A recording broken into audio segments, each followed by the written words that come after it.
Let's welcome in Eric Mangini, former head coach of the New York Jets, the Cleveland Browns, and of course, you can see him on First Things First, as well as all of our shows here in the Herd Global Satellite Network. Care of Mercedes-Benz, the best or nothing. Eric, I want to start with Cam Newton. So, look, there's a video of him, and it's well produced, set to music. I mean, he looks great. Odell Beckham Jr. looks great, but it feels more social media friendly than NFL friendly. If you're an NFL executive or when you're an NFL head coach, you watch it. What do you think of Cam Newton? Well, you're trying to figure out what Cam Newton wants to be, and the talk of him being a backup is hard to imagine. This isn't the video of a backup quarterback, and to be a backup, you've got to be willing to support the starter. You're going to get less reps, and Cam's used to being on the marquee.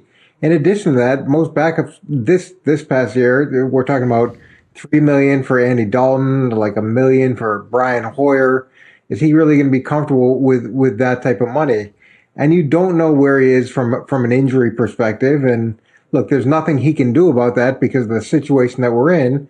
But even if you brought him in, and even if the shoulder seemed fine, he was working on changing his throwing motion and never really got to see whether that throwing motion was consistently changed, and never got to see whether that was going to hold up once there was a lot of pressure applied, once there's a lot of anxiety and all of those things that come with big moments. Would he revert back to the way that he used to throw, or would he be able to maintain the motion that he was working on?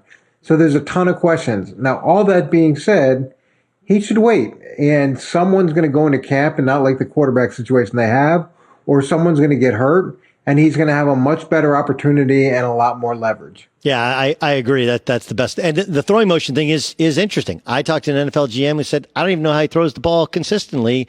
I didn't like what I saw last year before he shut it down for the year. There's nothing that leads me to believe it's going to be consistent when they play football. I think we in the media sometimes get far afield as to what he used to be is not what he is now. And NFL people are trying to figure out, what does Cam Newton look like? What is he? He's not a runner anymore. He's never been a true drop back thrower, and the throwing motion is a very big question. Is that fair? Nobody really knows what he will be in this year and to the future? It's not just knowing what he will be, it's knowing what he's willing to be. And if he can't be a starter, if he isn't physically able to do the things that he used to be able to do, or achieve at the level that he used to be able to achieve at, what role is he willing to play? Is he really going to accept a backup role? And if he is in a back role, when's the last time that's ever happened for him? Now you have less reps. You get less attention meetings. It's a totally different level and type of preparation than what he's used to. So would he be willing to accept that? And I keep going back to, how is that throwing motion, that change throwing motion, going to hold up when there's pressure? When let's say he goes through 2 or 3 bad games, does he revert back to the throwing motion that he had so much success with? Yeah. And if he does that create an injury situation again? Yeah. Listen, we call it game slippage. At least that's how it was to me. And like in basketball, everybody in the offseason works on, perfecting their form. And then you get in real games and all of a sudden you revert back because of the years spent. Muscle memory. Yeah, muscle memory. You spent shooting a different way. Matt Ryan said that, look, there's some good coming from not being facilities, getting together, throwing the football around. What's the bet? What position group, what part of a football team will be most challenged by not having OTAs and not having the actual physical time together in a facility? Well, rookies, for one, are going to be challenged. Any players that are new to a team are going to be challenged. Any first-year coaching staffs are going to be challenged. We've all been through learning processes or changes when we first go to college or start a job or whatever it is. And there's all those things that you have to do just to feel comfortable in your new environment. You got to know where the cafeteria is, where your locker is, what your coaches are like, how practice works. There's so many things that these guys they haven't experienced.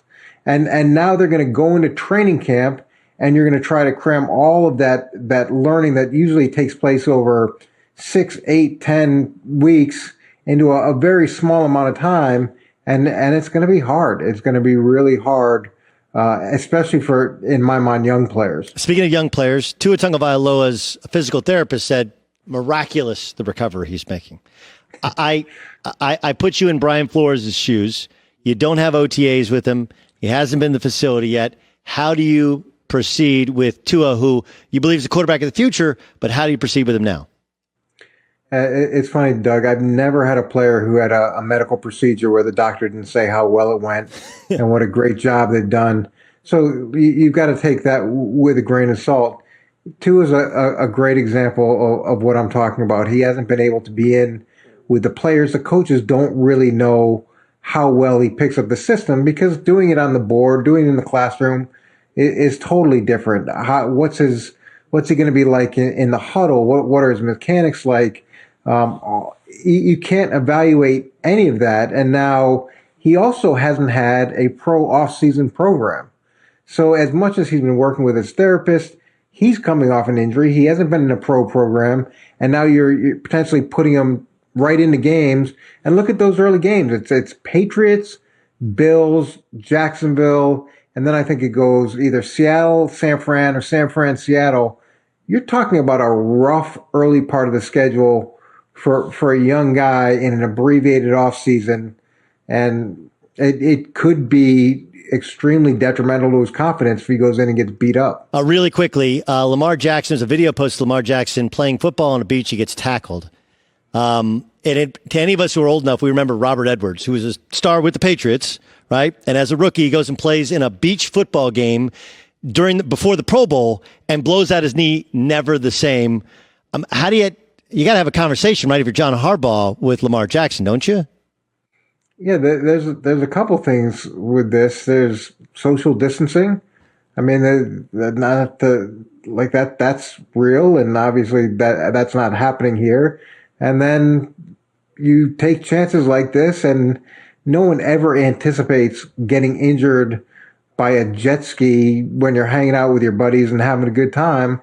But you just can't put yourself in these positions. And there are a lot of clauses built into contracts about whether it's playing basketball. For some guys, it's horseback riding, it's motorcycles, or whatever it is. You have a responsibility to the team to protect yourself as much as you possibly can, so that you're available when the season starts. Oh man, I just hold my breath. I think the whole league held their breath when he gets like, no, not the jet. Oh, gee, and then he gets just tackled by a buddy. And thankfully, he's okay. You're coming out of quarantine, lean, mean, football machine. Eric Mangini, thanks so much for joining us. Good to see you. All right, great to see you as well. Hi, everybody. Thanks for watching. Subscribe here to get the latest from the show. Also, be sure to check out more of the best clips from The Herd or go watch a few segments from other shows on FS1.